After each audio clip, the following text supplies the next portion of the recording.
Okay, this is going to be Chapter 9 of Good Girl, Bad Blood. Sunday, 2 days missing. File name, Case Notes 1, Doc. Initial thoughts. Jamie's behavior in the last several weeks seems significant. The mood changes, sneaking out late twice in the past week. But what has he been up to? It all seems connected in some way to his phone. Not appropriate to record this thought for a podcast, but is it suspicious that Arthur Reynolds won't participate in the investigation? Or is this understandable given Jamie's history of disappearing without contact? Jamie's dad had a tense relationship and had a big argument just before the memorial. Could this simply be a repeating pattern? Argument with dad, run away without contact for a few days.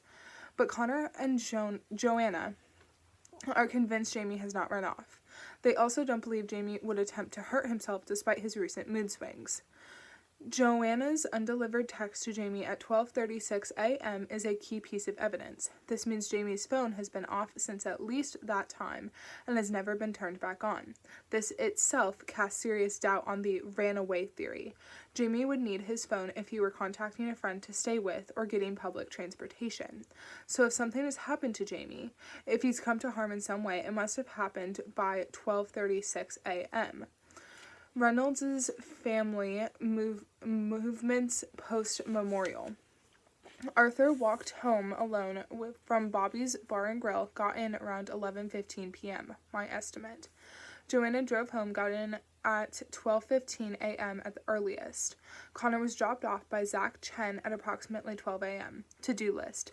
Announce second season on website social media. Make missing posters. Get a notice printed in Monday's Fairview Mail. Interview Nat De Silva. Research Hillary F. Wiseman. Record description of Jamie's bedroom search. Have the conversation with mom and dad. Missing poster. Missing. Jamie Reynolds, age 24, height 5'9", weight 180 pounds.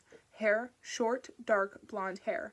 Eyes, blue. Last seen on Friday, April 24th, around 8 p.m. at the memorial on Fairview Common, wearing a collarless burgundy shirt, jeans, and white Nike sneakers. Urgent appeal. If you have seen Jamie since the memorial or have any information as to his whereabouts, please call 475-555-0142 or email agggtmpodcast@gmail.com. Please send all photos and videos taken at the memorial on Friday to the above email address to assist the investigation. Waiting for photo from Connor.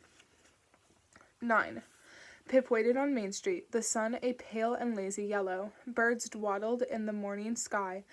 Even passing cars sounded half asleep, their tires slishing against the road. There was no urgency in any of it. None. No trace that anything was wrong or amiss. Everything too quiet, too subdued, until Ravi turned the corner from Gravelly Way, waving and jogging over to her.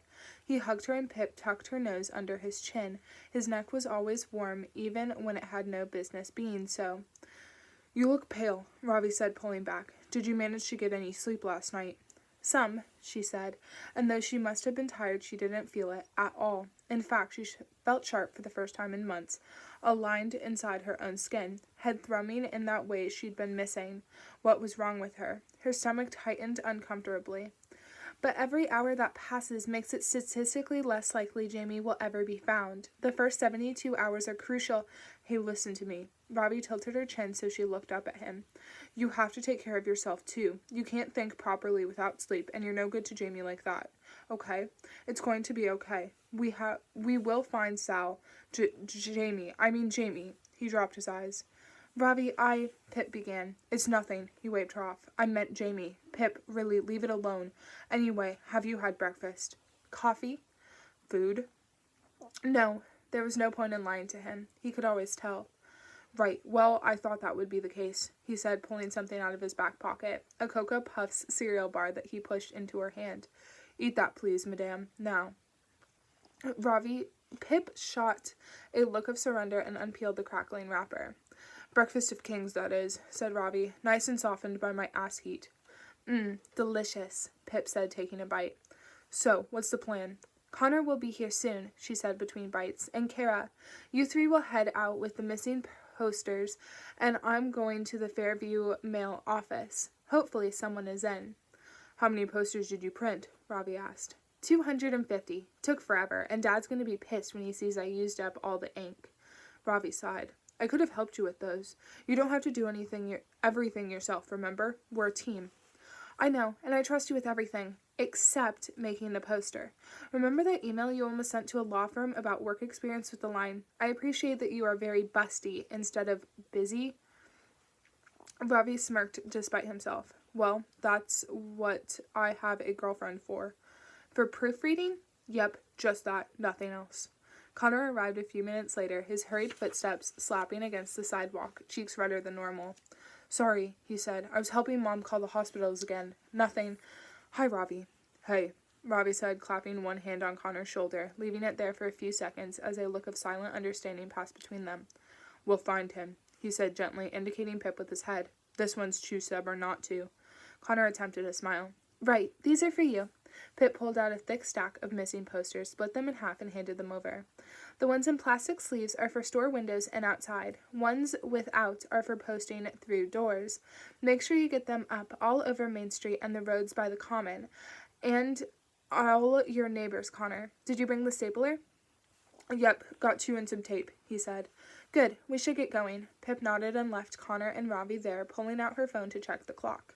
The 37-hour mark had just ticked by without any warning or fanfare. Time was creeping away from her, and Pip picked up her pace to catch it. Someone was there, a hunched shape and a rattling of keys outside the small Fairview mail office. Pip recognized her as one of the women who volunteered at the town paper. The woman, unaware she was being watched, shuffled the bunch of keys and tried another. Hi, Pip said loudly, making the woman jump, as she'd suspected it might. Oh! The woman's yelp became a nervous laugh. Oh, it's you. Can I help you with something? Is Stanley Forbes in? Asked Pip. He should be. The woman finally located the correct key and slid it into the lock. We've got the write-up on the memorial to sort out before we print today, so Stanley asked me to come in and help. She opened the door. After you, she said, and Pip stepped over the threshold into the small front room. I'm Pip, she said, following the woman as they passed 2 tired sofas and headed for the back office. Yes, I know who you are, the woman said, shrugging off her jacket, and then, in a slightly less frosty tone, I'm Mary Scythe. Pleased to meet you again, Pip said, which wasn't exactly true. She figured Mary was one of those people who blamed Pip for all the trouble last year in their nice, quaint town. Mary pushed the door, revealing a small square room, 4 computer desks lining its walls, as tight and claustrophobic as Pip remembered it. Guess that's what you got for a tiny town newspaper that ran mostly on donations from the family living in that mansion up Beecher Road. Stanley Forbes was sitting at his desk against the far wall, his back to them, his dark brown hair in unkempt clumps, presumably from where his fingers had tunneled through. He paid them no attention, leaning toward his desktop screen, which, judging by the white and dark blue stripes, was on Facebook. Hi, Stanley, Pip said softly. He didn't turn. In fact, he hadn't moved at all, still scrolling down the page. He hadn't heard her. Stanley, she tried again. Nothing, not even a flinch. He wasn't wearing headphones, was he? She couldn't see any. Honestly, Mary scoffed. He does this all the time. Has the most selective hearing I've ever come across. Tunes the whole world out. Hey, Stan! She barked the last part, and finally Stanley looked up, spinning his chair to face them. Oh, sorry, were you talking to me? He said, his green-brown eyes jumping from Mary to settle on Pip. No one else in the room, Mary said irritably, dropping her handbag against the desk farthest from Stanley's. Hi, Pip said again, walking over to him, crossing the distance in just 4 large steps. Hello, Stanley said, getting to his feet. He held out his hand apparently to shake hers, but then evidently changed his mind and drew it back, then changed his mind again and re-extended the hand with an embarrassed laugh. He probably didn't know the appropriate way to greet Pip, given their fraught history and her being 18 while he was at least in his 20s. Pip shook his hand just to make him stop. Sorry, Stanley said, returning the awkward hand to his side. It wasn't just the Sings he'd apologized to. Pip had also received a letter from Stanley a few months ago. In it, he'd apologized for the way he talked down to her and for Becca Bell taking Pip's number from his phone and using it to threaten Pip. He hadn't known at the time, but he was still sorry. Pip wondered how sincere he really was. Stanley began. I know the memorial will probably take up a lot of room in tomorrow's paper, but could you make space for this? I'm trying to spread the word to everyone in town. Pip dropped her backpack so she could take out the reserved missing poster.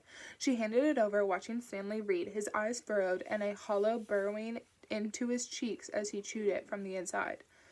Missing, is he? He looked down again. Jamie Reynolds. Know him? Don't think so, Stanley said. Might recognize the face. Is he from Fairview? Yep. Family live on Cedar Way. Jamie went to Fairview High with Andy and Sal. Missing since when? He asked. It says there. Pip's voice rose immediately. Mary's chair creaked as she leaned closer to listen in.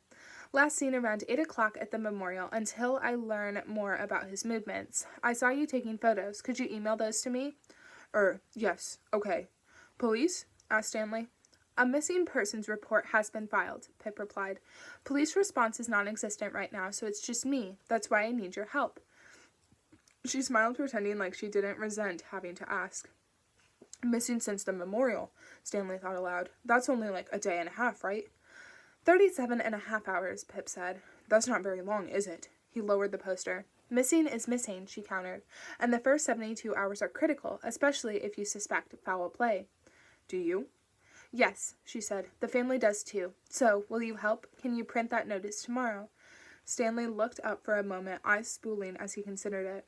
Suppose I can move the article about the potholes until next week. Is that a yes? Pip said. Yes, I'll make sure it goes in. He nodded, tapping the poster. Though I'm sure he'll turn up okay.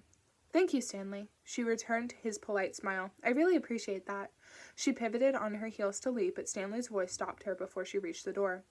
Mysteries always seem to find their way to you, don't they?